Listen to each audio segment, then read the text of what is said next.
Hi friends, நீங்க எல்லாம் நல்லா இருக்கீங்க நம்புறேன். 9வது நாளா இந்த போருங்கிறது பாத்தீங்கன்னா வரலாற்றிலேயே இல்லாத அளவுக்கு ஈரான் மேல பாத்தீங்கன்னா அமெரிக்காவும் இஸ்ரேலும் பாத்தீங்கன்னா தாக்குதல்ங்கிறத பண்ணியிருக்காங்க. உதாரணத்துக்கு சொல்ல போனா ஈரான்ல இருக்கக்கூடிய தலைநகரான டெஹ்ரான்ல இருக்கக்கூடிய ஆயில் கம்பெனிஸ் மேல பாத்தீங்கன்னா இது வரைக்கும் தாக்குதலே பண்ணியிருக்க மாட்டாங்க.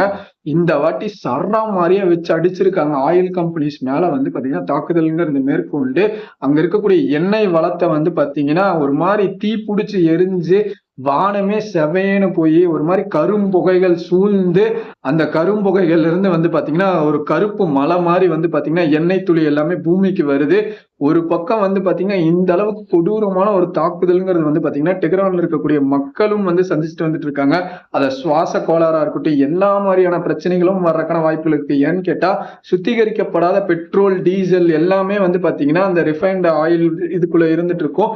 அது பூராமே பாத்தீங்கன்னா இப்ப தீப்பிடிச்சு எரிஞ்சிட்டு இருக்கு. இந்த தாக்குதல்ங்கிறது பாத்தீங்கன்னா அமெரிக்காவும் இஸ்ரேலும் சேர்ந்து பண்ணியிருக்காங்க. இன்னொரு சைட்ல பாத்தீங்கன்னா அமெரிக்கா என்ன சொல்றாங்கன்னா, பிரசிடென்ட் டொனால்ட் ட்ரம்ப் ஈரானோட கடற்படை அழிச்சாச்சு, 32 வார்ஷிப்பை பாத்தீங்கன்னா தண்ணி கடியில அனுப்பிச்சிட்டோம் அப்படிங்கறத மென்ஷன் பண்றாங்க.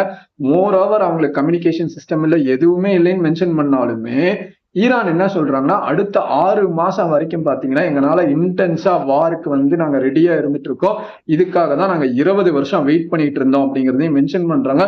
மோர் ஓவர் இஸ்ரேல் பாத்தீங்கன்னா இந்த பக்கம் ஈரானை போட்ட இந்த மாதிரி அடிச்சிட்டு இருக்காங்களா, அதே மாதிரி பாத்தீங்கன்னா லெபனானுக்கு போயிட்டாங்க. லெபனானுக்குள்ளேயும் பாத்தீங்கன்னா கிரவுண்ட் அட்டாக் பண்ணிட்டு இருக்காங்கல்ல, அங்க பாத்தீங்கன்னா 394 அப்பாவி பொதுமக்கள் உயிரிழந்திருக்காங்க.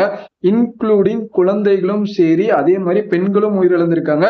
குழந்தைகளோட எண்ணிக்கை 83 இருந்துட்டு இருக்கு, பெண்களோட எண்ணிக்கை 42 இருந்துட்டு இருக்கு. இந்த அளவுக்கு பாத்தீங்கன்னா அங்க இருக்கக்கூடிய நபர்களும் உயிரிழந்துட்டு இருக்காங்க. அதே மாதிரி பாத்தீங்கன்னா மிடில் ஈஸ்ட்ல இருக்கக்கூடிய நிறைய நாடுகள் மேலேயும் பாத்தீங்கன்னா ஈரான் தாக்குதல்ங்கிறது பண்ணியிருக்காங்க. உதாரணத்துக்கு சொல்ல போனா பஹ்ரைன் எடுத்துக்கிட்டீங்கன்னா, பஹ்ரைன்ல இருக்கக்கூடிய வாட்டர் சுத்திகரிப்பாங்க பாத்தீங்களா, டீசாலினேஷன் பிளான்ட்னு சொல்லுவாங்க. அதாவது மிடில் ஈஸ்ட்ல பாத்தீங்கன்னா எல்லா நாடுகளுமே இந்த தண்ணிங்கிறத பாத்தீங்கன்னா கடல் தண்ணியை உப்பு தண்ணியா இருக்கும் பாத்தீங்களா, அதை சுத்திகரிச்சு அந்த தண்ணியை தான் குடிநீரா பயன்படுத்திட்டு இருப்பாங்க. இப்ப ஈரான் பாத்தீங்கன்னா தாக்குதல்ங்கிறது தண்ணி மேலையும் பண்ண ஆரம்பிச்சதுனால பாத்தீங்கன்னா ஒரு பக்கம் இந்த போர் எண்ணெய் வளங்கள் மேலையும் நடந்துட்டு இருக்கு.